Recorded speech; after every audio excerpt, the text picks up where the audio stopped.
ماں کے 5 حقوق ہیں اولاد کے ذمہ۔ سنیں اس پیغام کو اور یاد رکھیں، جس کے سر پر اس کی ماں کا سایہ موجود ہے تو وہ اس بات کو ہمیشہ یاد رکھے کہ ماں کا ادب صرف لفظوں سے نہیں بلکہ عمل سے ہونا چاہیے۔ ماں کا سب سے پہلا حق جو ہے وہ عزت ہے۔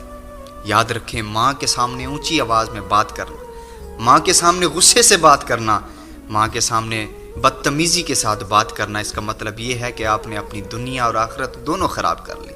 اگر آپ نے ماں کی عزت نہیں کی تو مطلب آپ نے اپنی ماں کو ناراض کر دیا۔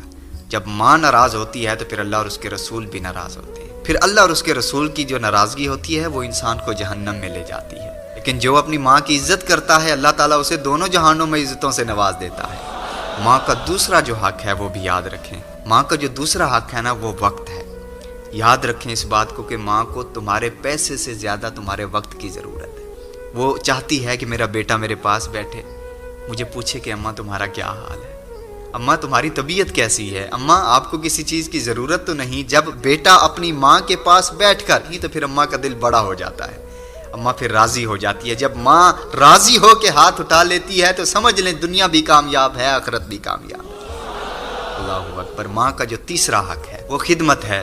جب ماں کی خدمت کرنے کا وقت آئے نا تو صرف اتنا سوچ لیا کریں کہ جب آپ چھوٹے تھے، آپ ایک بار تھوڑا سا روتے تھے تو ماں تڑپ کے تمہارے پاس دوڑی چلی آتی تھی۔ اس نے اپنی راتوں کی نیند تمہارے سکون کے لیے قربان کر دی، اس نے اپنے سارے سکھ تم پہ لٹا دیے۔ اور آج جب تمہاری ماں کو تمہاری ضرورت ہے، اگر تم اپنی ماں کی خدمت کرنے سے منہ موڑ لیتے ہو تو کتنے بد نصیب ہو آپ۔ لیکن جو ماں کی خدمت کرتا ہے، ماں کو راضی کرتا ہے نا، تو پھر ماں ہاتھ اٹھا کے دعا کرتی ہے، اللہ میں بھی اس سے راضی ہوں، تو بھی اس سے راضی ہو جا۔ اللہ اکبر۔ ماں کا چوتھا حق بھی یاد رکھیں۔ ماں کا چوتھا حق جو ہے وہ ہے دعا لینا۔ جب آپ اپنی ماں کی خدمت کرتے ہیں، ادب احترام کرتے ہیں، اپنی ماں کو راضی کرتے ہیں تو ماں دعا دیتی ہے۔ یاد رکھیں، دعائیں تقدیریں بدل دیتی ہیں، دعائیں زندگی بدل دیتی ہیں۔ خدا نہ خواستہ کہیں ایسا ہو کہ ماں نے بد دعا کر دی تو انسان پھر نہ دنیا کا رہتا ہے نہ آخرت کا رہتا ہے۔ وہ دنیا میں بھی ذلیل ہے، وہ آخرت میں بھی ذلیل ہے۔ اس لیے کوشش کریں کہ ماں کو راضی کریں اور ماں کی دعائیں لیں۔ اور پھر 5واں حق ماں کا جو اپنی اولاد پر ہے وہ ہے صبر۔ یاد رکھنا، اگر ماں جذبات میں آ کر تم سے کبھی کوئی سخت جملہ بول دینا تو صبر کر لینا، کبھی غصے میں بات کر لے تو صبر کر لینا، اس لیے کہ وہ تمہاری ماں ہے، وہ اپنی اولاد پہ اپنا حق جتاتی ہے۔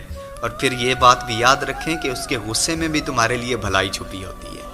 اس لیے کبھی بھی ماں جب غصہ کرے، آپ پر کوئی بھی سخت جملہ بولے تو کبھی بھی یہ نہ بولنا کہ اماں کیوں غصہ کر رہی ہو، بلکہ صبر کر لینا، کیونکہ صبر کرنے والا کامیاب